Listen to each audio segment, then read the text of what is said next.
Bonjour à tous et bienvenue sur videobourse.fr. Donc je viens de réaliser une analyse sur GBP/USD moyen terme suite à la demande sur YouTube de Liva. Désormais je vais réaliser une analyse sur le dollar face au franc suisse suite à la demande de Hermès sur le chat. Donc à moyen terme. Alors ici on est sur le graphique USD CHF, donc le dollar face au franc suisse, en journalier. Donc j'ai aucune information. Pour l'instant, c'est vraiment un graphique brut. On va essayer de cerner les tendances, etc. Donc, on va commencer par du plus long terme. Donc, on se met en graphique hebdo. Alors, il faut le temps qui charge. Voilà. Donc, ici, j'ai mon graphique hebdomadaire. On voit que la dynamique de fond est baissière. Alors, on va tracer la résistance oblique baissière. Voilà, avec des plus hauts de plus en plus bas, on le voit. Et dans un même temps, des plus bas, de plus en plus bas. On va essayer d'avoir quelque chose de relativement parallèle. Voilà. Donc là, on a un canal baissier long terme qui se dessine. On est en plein cœur de la tendance baissière puisque les plus bas actuels donc, sont plus bas que les précédents. Pas de remise en question pour le moment puisqu'il n'y a pas eu de plus haut de plus en plus haut. Donc on n'a pas de triangle ou quoi que ce soit, on est vraiment en plein cœur de la dynamique baissière. Alors si je zoome, on a eu une phase de rebond précédente, un espèce de triangle qui s'est dessiné. Donc on va regarder ça de plus près. Alors on va mettre la résistance et le triangle d'une autre couleur, on va le mettre en noir par exemple. Voilà, donc ici on avait des plus bas, des plus hauts de plus en plus bas toujours, mais dans un même temps on avait des plus bas de plus en plus haut. Donc on avait une sorte de triangle, de biseau, on peut parler d'un drapeau qui se dessinait donc contre tendance, et finalement on a cassé à la baisse le support de ce drapeau, et on a poursuivi le mouvement baissier. Donc là ce signal là du 19 septembre 2010 était tout à fait pertinent pour une prise de position à la vente. Hein. Le mouvement était franc, grosse bougie baissière, et donc le mouvement s'est poursuivi. On a marqué les plus bas à 0,8863. Alors on sait que le dollar, dans un premier temps, lors de la crise des subprimes, avait joué un rôle de valeur refuge. Alors, là je suis en hebdo, j'ai du mal à me repérer. Alors voilà, en 2008, on voit que dans un premier temps, le dollar s'était renforcé face au franc suisse. Et finalement, et c'est ce qu'on ressent depuis quelques années, le dollar a tendance à un peu perdre son rôle de valeur refuge. En tout cas, c'est ce qu'ont l'air de montrer les investisseurs. Et donc on a un franc suisse qui a largement repris des couleurs, et ça a même été abusif à tel point que pendant un moment la banque suisse, la banque centrale suisse, tentait d'intervenir pour dévaluer sa devise, un peu comme tentait de le faire la banque, la BOJ, la banque centrale japonaise, sans grand succès. Donc là non plus ça n'a pas marché, et le mouvement baissier s'est poursuivi. Donc sa devise a continué à s'évaluer et à prendre de la valeur. Alors si c'est bon pour les importations, puisqu'on les a à moindre coût, c'est très mauvais pour les exportations.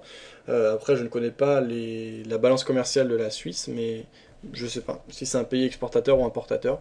À voir. Mais à mon avis, ils importent quand même pas mal, donc ça doit être pas mal pour leur économie. Après, ce qu'il faut dire aussi, c'est que la Suisse est connue pour son secret bancaire, donc ça attire les capitaux du monde entier. Donc, une évaluation de sa monnaie, je me rends pas bien compte. J'aurais du mal à faire des conclusions fondamentales, donc je vais pas dire n'importe quoi. Si vous avez des idées à ce sujet, n'hésitez pas à en parler sur le forum, etc. Ça peut être très intéressant. Donc on continue notre analyse, on passe sur du plus court terme, en graphique journalier. Donc on a un nouveau canal baissier qui se dessine, depuis les plus hauts qui ont été marqués en juin 2010. Donc on va tracer là encore nos résistances et supports d'une autre couleur. Donc là on les avait en noir, je vais mettre ça en vert, voilà. Donc résistance oblique baissière, et on a voilà, un support oblique baissier, on a une sorte de biseau qui se dessine, avec des cours qui semblent évoluer clairement à la baisse, mais qui s'engouffrent dans une sorte de canal qui a tendance à se resserrer. Récemment, on a eu des plus bas qui ont été marqués, plus bas significatifs, le 16 mars dernier, et qui pour le moment n'ont pas été franchis, donc qui constituent, je pense, les plus bas historiques. Alors on va aller jeter un petit coup d'œil en graphique hebdo, voir s'il y en a eu des plus bas que ça. Et bien non, en tout cas on n'a pas eu de plus bas que 0,8863 depuis 1992. Donc ça fait un moment maintenant, ça fait 20 ans, donc sur 20 ans ce sont les plus bas. Après je sais pas si c'est les plus bas historiques, si quelqu'un a un historique plus large, ce serait intéressant de le comparer. On repasse en journalier. Depuis on a un petit rebond haussier, mais c'est très timide et ça ne remet pas en question la dynamique baissière, puisqu'on est toujours sous la résistance oblique baissière.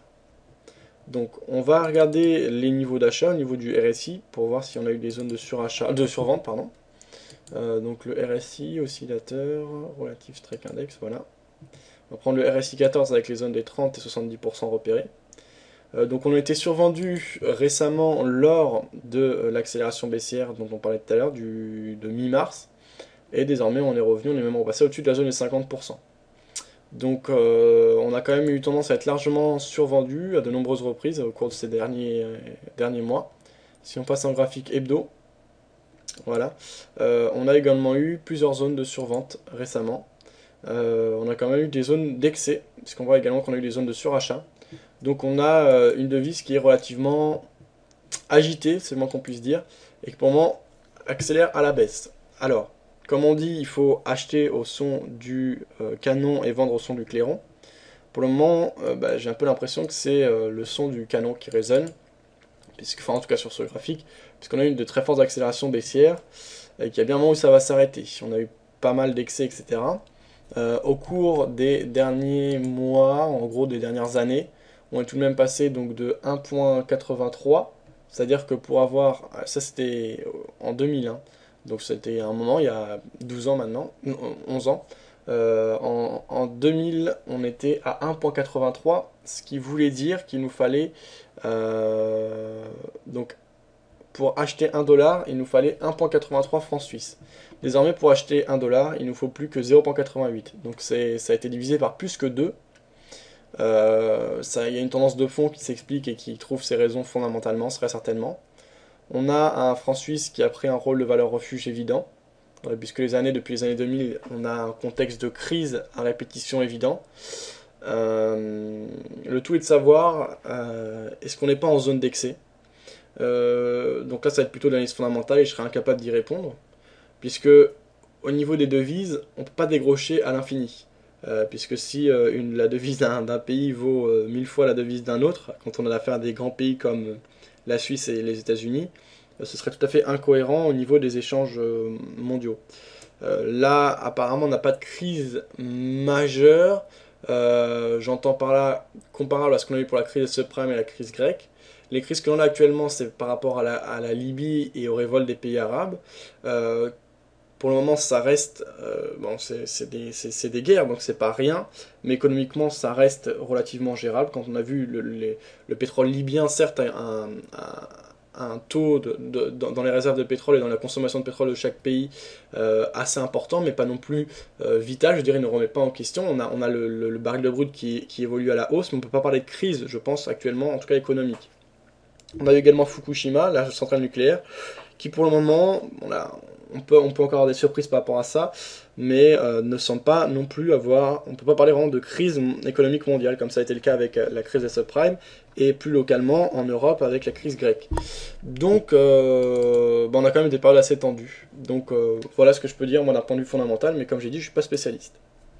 Techniquement, moi pour le moment, je constate qu'on est dans une dynamique baissière, de fond baissière et court terme baissière. On est au milieu du canal long terme baissier, on n'est pas au niveau du support ni au niveau de la résistance.